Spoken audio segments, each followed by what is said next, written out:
Welcome back to the Ghost in the Machine, and today we're getting into the GitM preseason rankings. The NFL kicks off September 5th, and there's still time to maximize your money before the opening kickoff.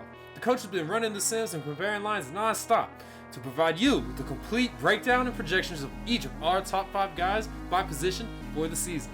These are our top 5 quarterbacks for this year. At number 5, we got Jalen Hurts. At number 4, Anthony Richardson. At number 3, Josh Allen. At number 2, Patrick Mahomes. At number 1, Lamar Jackson. Jalen Hurts is moving up, and reports out of Eagles camp are that the tush push isn't going anywhere, and that the Eagles will continue to utilize it heavily. This really raises the floor for Hurts given his weekly rushing upside, and having seen the Eagles offense work before, we have to put him above Stroud and Daniels, who both have ceilings but are either capped or unproven in their situations. So coach, after Mahomes, there's a pretty big fall off between the next 3, a common trend with most of our positions this year. How much will the variance between the top 3 and the next 7 guys be, with the fact of QBs 4 through 8 being within 6 points projected? Lamar Jackson and Patrick Mahomes are best positioned according to the GitM model going into the season. But the variance at quarterback can be enormous, and it wouldn't surprise me to see any one of the top 12 or 13 quarterbacks finishes the overall QB1, meaning that I would reach up and take Lamar Jackson if my team permitted, and I would reach up and take Patrick Mahomes if my team permitted, but don't stress if you don't end up with those guys in the first few rounds, as there are still guys who can finish at the top 3 at that position, hiding later down the board. Another substantial move is Joe Burrow falling out of the top 5. Even though I remain high on Burrow, the rushing upside of Hurts, Daniels, and Richardson puts Burrow into a second tier. Burrow is currently projected within 2 points of Stroud, coming in at QB7, but could absolutely outperform this ADP by a spot or 2 if he has a massive season through the air. The lack of rushing ability from Burrow just really caps his upside at the end of the day compared to these more mobile quarterbacks. Do you think there's any correlation between the loss in weapons of Boyd and Mixon versus the increase in potential work for Chase? How many of Burrow's points come from touchdowns versus his yardage this year? I think there's a potential correlation between the loss of Tyler Boyd and an uptick in work for Jamar Chase, as Boyd was somebody that Burrow really trusted last year, and the lack of that and subbing that in for Jermaine Burton or somebody else that is completely unproven could potentially lead to a larger increase in work for Chase and even to a lesser degree T. Higgins. I don't think that Joe Mixon factors into that conversation very much, as the Bengals were already super pass heavy both in the red zone and throughout the whole game. And so a lot of that work is just going to get kicked to Chase Brown and Zach Moss at this point. As for how many of Burrow's points are going to come through touchdowns or through yardage, we have him projected for about 128 of his roughly 330 points through touchdowns, meaning a majority are going to come through the air, with a yardage projection of about 4,850 going into this season. Jaden Daniels is no longer projected in the top 5, with him coming in at QB8 right now. We know how high you are on Jaden Daniels, so what's it going to take for him to finish in the top 5, and why is he falling off? Jaden Daniels absolutely has the ability to finish in the top 5, and it wouldn't actually be very hard for him to do so. The only reason that he is not currently projected in that top 5 is uncertainty. We don't know what that Washington offense is going to look like with a new coach. We don't know what Jaden Daniels' role is going to be in the offense and how much they're going to ask him to run. The thing that continues to keep me high on Jaden Daniels is the fact that his scramble rate was massive, even way higher than Anthony Richardson in college.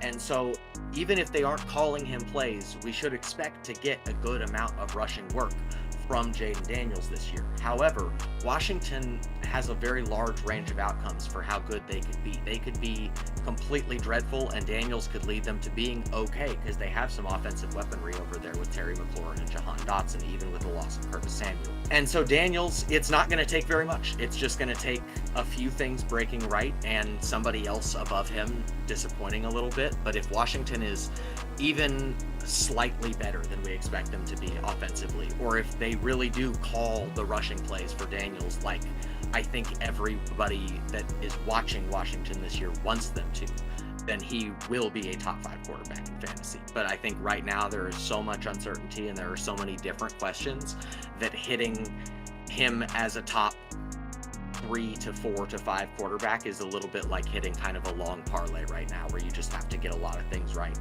And hopefully we get a little bit more information before the season, though, about how Washington plans to do things. That's very well said. I don't even have no follow-up.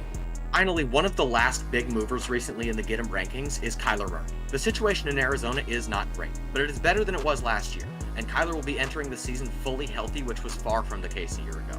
The Cardinals provided Kyler with a real weapon this offseason with the addition of Marvin Harrison Jr., and he will be joining Trey McBride after McBride emerged, giving Murray arguably the best receiving core of his career, in a season where he certainly needs to prove himself. I'm not overly excited about Murray, with him coming in at QB 13, but he has ceilings in both weekly and yearly ranges of outcomes that are almost unmatched by those around him in the rankings, with Goff, Tua, Trevor Lawrence, and Deshaun Watson following him closely in the quarterback rankings right now. With the guys ahead of Kyler, we see a lot of young talent. Jada Daniels, Caleb Williams. Do you think experience is going to play a part in Kyler's success, as opposed to some of these younger guys that have a tough schedule at the beginning of the year? It absolutely could play a part in Kyler's success, but at the same time, I think more of the questions are going to surround the role that he really plays in this offense, especially in fantasy, as we've seen Kyler run a lot less over the last 2 years and default to the pocket a lot more. And even with the weapons that he has around him, for him to beat out a lot of these guys like Daniels and even Caleb Williams, who has looked marvelous so far in the preseason, Kyler is going to have to use his legs. And how nervous or comfortable he is doing that after another leg injury that took away the season before and then half of last season, and clearly he was not all the way comfortable. If he comes out comfortable and is going to use his legs, not even as much as he did during his rookie year, but in a comparable amount, then I think Kyler could totally outperform this ADP, but I just have a lot of questions about the role that he wants to play in this offense again.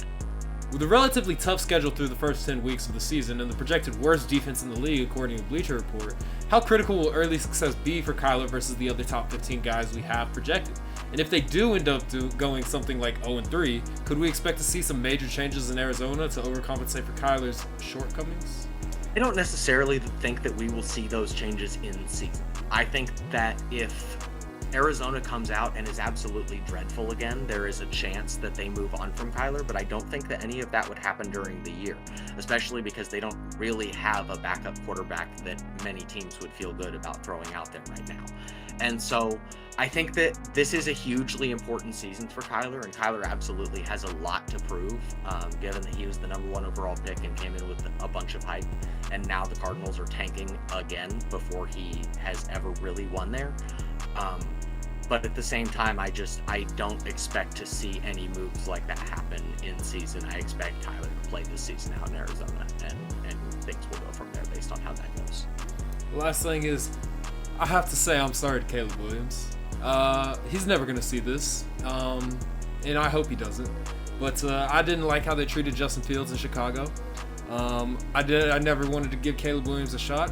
I watched 2 preseason games, and my Caleb Williams jersey is in the mail right now. So, thank you, Mr. Williams, for saving Chicago. You should have to fill out one of those apology forms for that. All right, I'm gonna edit in an apology form. Caleb Williams apology. I'm gonna fill it out in green crayon. I'm sorry, Mr. Williams. Join us next time for our next rankings breakdown so you can be completely prepared for your fantasy, best ball, or DFS draft as the season comes closer to kicking off. We'll be updating these rankings daily, so come join our Discord where you'll never miss a bet. Until next time, the bets are out there. Go get 'em. All content on our channel is for discussion, entertainment, and illustrative purposes only and should not be considered professional financial advice, solicitation, or recommendation. Past performance does not guarantee future results.